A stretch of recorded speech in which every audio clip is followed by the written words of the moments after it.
For Broadcasting and Telecommunications faced tough questions from members of parliament during his vetting process.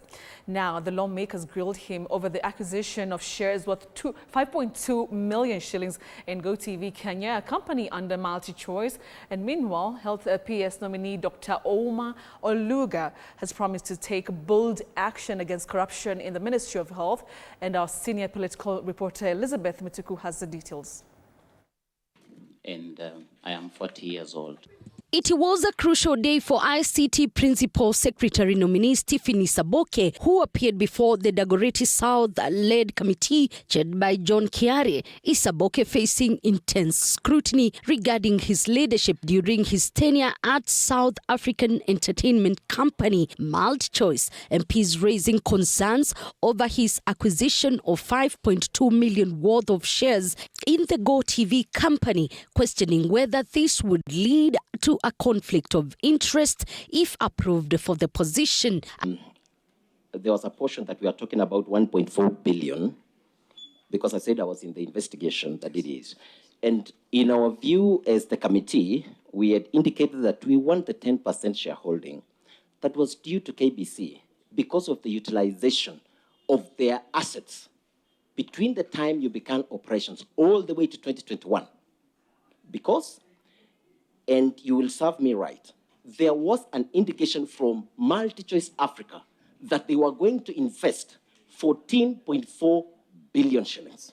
Specifically around my acquisition of the shares, yes, the way shares are sold is that you actually buy shares as nominally denominated. Any other of these numbers that I cannot vouch for, that the member is referring to, I really can't vouch. But if there was anything in the proposals, those were possibly working capital proposals. A memorandum had been submitted to the committee seeking to block his approval, citing integrity issues and potential conflict of interest arising from the acquisition of the shares. However, Isaboke defended his suitability, highlighting his experience and expertise in the information and technology industry. This as he assured committee members that if appointed, he would uphold the media freedom. That the media model that is operating, especially in our traditional media houses, is sustainable. If it is sustainable, then what is your intervention as the State Department? What's your proposal in terms of regulation to ensure that all the platforms then adhere and there's fairness in terms of regulation? This is a role, if approved defaults, is actually fast to scan the environment. So, like you all observe, the environment is changing. Number two, get what's going on across the world in this OTT space, online consumption and online shift with media. Meanwhile, Health PS nominee Ouma Oluga pleaded to combat cartels and corruption within the health ministry, drawing on his experience in the sector. He proposed the introduction of a corruption risk assessment strategy within the ministry to tackle the corruption menace. The one also in charge of supervision and appraisal and performance, we will make sure that these are done as per the law. That is the assurance that I can give to this committee.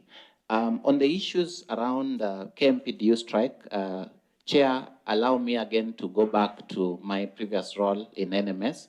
2 months after I was appointed Director of Health in NMS, other nominees vetted today in different departmental committees include Fikirin Jacobs, PS nominee for the Youth and Creative Docket, Jen Imbunya, PS nominee for Labour, Michael Lenasalon, PS nominee for Devolution, and Abdirazak Shaukut, PS nominee for the Education Ministry, Science and Technology Department, among others.